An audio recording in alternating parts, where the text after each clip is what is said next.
Life's too short to drive boring cars. Have you ever thought about, as a true automotive enthusiast, that there's a lot of modern technology that just doesn't work for you? There's a lot of great things that do make the driving experience that much better, and today I'm going to share with you all of the modern technologies that definitely add to the driving experience. Let's get into it now.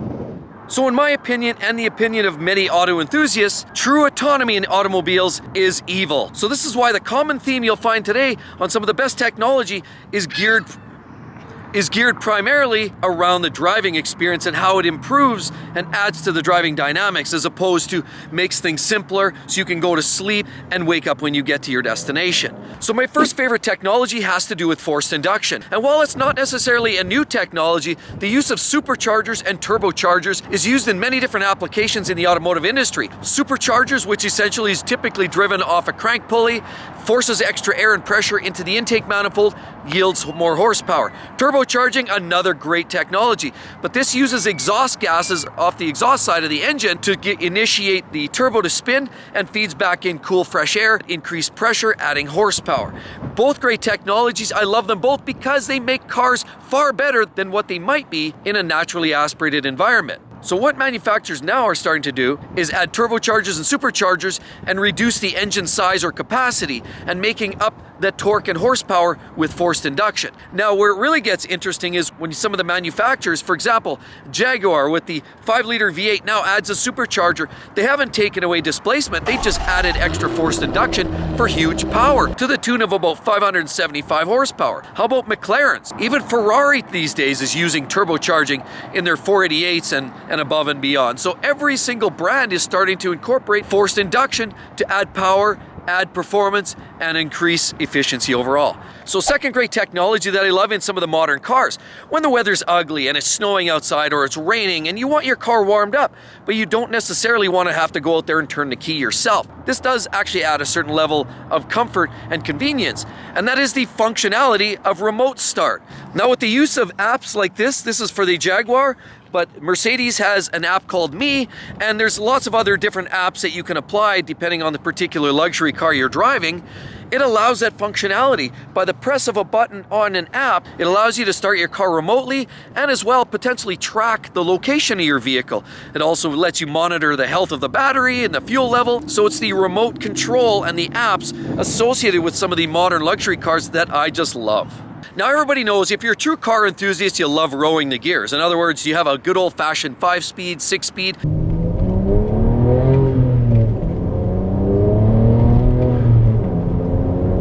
And now in some cases even more than that, manual gearboxes. Porsche is still providing in some cars, BMW in some cars, although it's a dying breed. The double clutch transmission or dual clutch transmission is certainly the next best thing if you don't have the manual gearbox available to you. Now, some Mercedes-Benz, even for example the CLA and the GLA, use a dual clutch transmission. Many supercars use dual clutches, like the Lamborghini Huracan, and some of the Ferraris use their own variation. Dual clutches are prevalent, particularly in high performance applications. It gives you lightning fast shifts, but without that third pedal, it still gives you the convenience of driving in automatic mode. It's literally the next best thing to rowing your own gears. So the next technology that I think definitely pays some dividends is electric propulsion. Now, don't get me wrong, I'm not the biggest fan of Tesla. I'm not the biggest fan of the Porsche Taycan or anything that is pure electric. I do, however, appreciate the manufacturers like Ferrari and, in the McLaren P1 and Porsche 918 Spyder, where they use the additional electrification to add performance, add acceleration, and really do fill in the gaps between the gearbox shifting gears. And it does actually add a whole new element of performance, adding that extra little piece to the puzzle. The reason I'm not a huge fan of pure electric, because you don't get the sound effects, you don't get the noises from the exhaust, you don't get the rumble in the hindside, you don't get any of the conventional thing that we grew to know and love in a traditional exotic sports car or muscle car. But I do, in fact, love the idea of adding some electrification to the driving experience. So the next technology that I love is what you'll find in a lot of supercars. As a matter of fact, Lamborghini Huracan has vastly improved the way the Lamborghinis drive today. If you've ever driven a Lamborghini Gallardo and now you've driven a Huracan, that is a great example of how it's vastly changed and improved the performance as well as the comfort angle.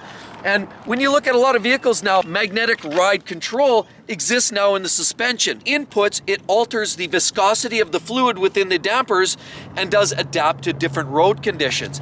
And what this does is it actually just eats up the road a lot better, gives you better handling, better control, and at the very least, a slightly improved ride quality. So at the end of the day, technologies like this have vastly improved the way we can live with supercars and even premium luxury cars. It's a great technology and has come a long way in the last 5 to 10 years. So another great technology is the use of active anti-roll bars. Now, it's great in a lot of smaller vehicles. It works pretty easy to use standardized roll bars or sway bars. But in fact, in a lot of larger vehicles, and now vehicles are getting heavier, performance vehicles, SUVs, luxury vehicles, whatever, they're gaining weight. So you add in an electric motor right in the center of that sway bar. As the vehicle turns, at one way or the other, the weight leans to that side.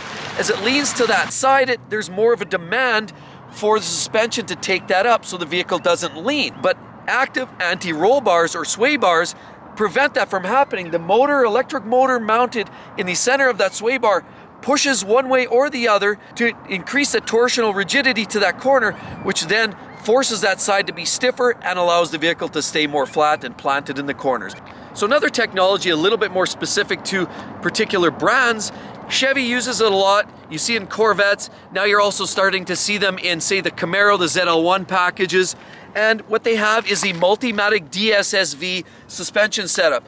Not too unlike what we have in the magnetic ride suspension with some of the other technologies out there on the market. Chevy sort of has their own, and some of the other brands are starting to use that technology as well. And it's really essentially a trick spool valve setup. It goes to the point of adding performance and eats up the corners and the bumps a lot more fluidly. Now, another great technology that I've grown to know and love, because a couple of my vehicles actually have it, is the electronic limited slip differential, which you'll find at the back of these vehicles. With that scenario, there's also mechanical limited slip, which is consistent, reliable, robust, and relatively low maintenance. But now there's an improved performance found by going with the electronic limited slip differential. Now it really does optimize the amount of torque that goes to each corner as it's needed and gives you the best handling capability in almost every situation, whether it's poor driving conditions or on the racetrack. So another technology that I love, and normally I'm not about autonomy, as I already spoke to that, autonomous vehicles to me burn my backside. However, but the idea of avoiding a collision is always top shelf. Nobody wants to get into a crash. So the concept of anti-collision technology is perfect. After all, if you happen to be a little late on a braking scenario, maybe something pops up in front of you, all of a sudden your car decides to hit the brakes for you, that seems to be like a win for anybody. Doesn't matter whether you like performance cars or you're just a pedestrian type driver. It's always great to have something that can keep you and pedestrians out of harm's way, and therefore that's always welcome in my book. Another great technology that I love, and I think most performance drivers would probably appreciate too, is the idea of brake and torque vectoring, as driven typically on the inside wheels. Now, as you turn around a corner, the rear wheel might start to slow down. There might be a slight amount of brake applied so that it does help with getting the vehicle around the corner. Simulates a bit of a limited slip differential environment. Porsche and many other performance manufacturers are starting to incorporate brake and torque vectoring technologies into the car, all for the sake of improving the driving experience. So that works for me as well. So do you ever remember back in the day when you had your old manual sports car and you liked to rev it up to 5,000 RPM and dump the clutch and watch the rear wheel spin? And then you left that strip of black rubber down the road? Well, that essentially now is the modern day launch control. Now, many manufacturers now incorporate that into their vehicles, especially vehicles now with dual clutch transmissions. With the selection of a few quick buttons, you hold the throttle down to say 4,000 RPM and it just sits there and holds the revs. Then you just drop the brake and the car launches like it's going out of style. All its fury and torque and power unleashed in one foul swoop. Now, nobody ever said it was particularly good for the car, but it sure is fun to do once in a while to get your jollies and find out what your car can really do. How do you think the car and drivers, road and track, and all of those guys get those optimal numbers? Often it's done with the use of launch control.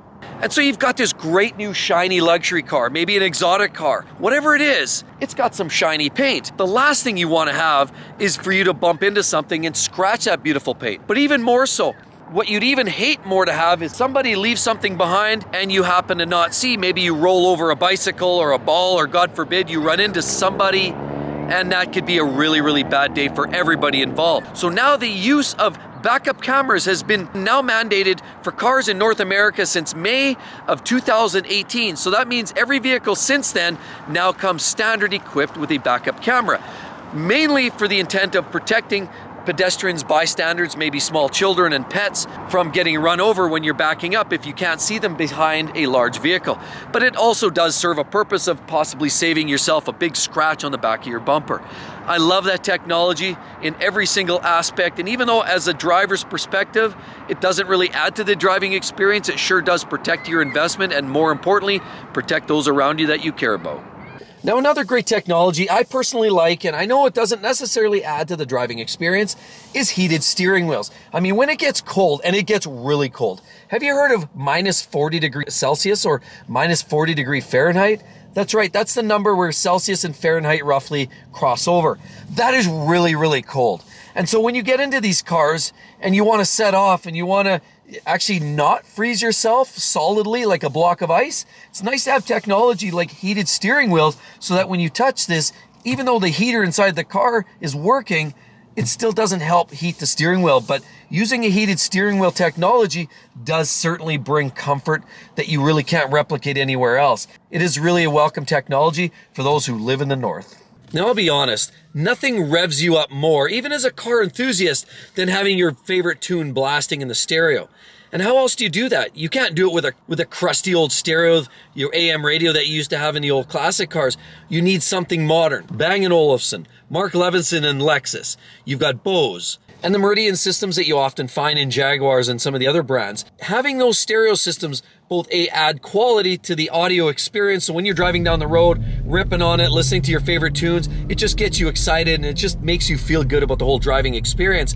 As well, they also include other great features. A lot of the features we see in Bluetooth and satellite radio, which does add another dimension entirely. You don't need to haul around CDs anymore. With a small subscription, you can have your favorite songs blasting all day long, 24/7, 365. So truly, a great stereo system is always welcome in my books for that Sunday morning drive when you're just looking to have a little fun on the back roads in the country and playing your favorite songs. So another technology that's always welcome in my books, just because if you're uncomfortable in your car, you're probably not going to be having the best experience. So if it's a very hot day or if it's a very cool day, it's nice to have seats that are both heated and ventilated. Heated for those cold days, as I mentioned, if you live in the north, you got to have that seat so it warms up your back. There's nothing worse than having that chilled backside. So having a heated seat is wonderful. Also having a cooled seat. Maybe you live in the hot desert of Arizona or Nevada, and it's nice to have that cooled seat. And you can see we have ventilated seats here that provide both heating and cooling depending on the conditions. So that is a well sought after technology.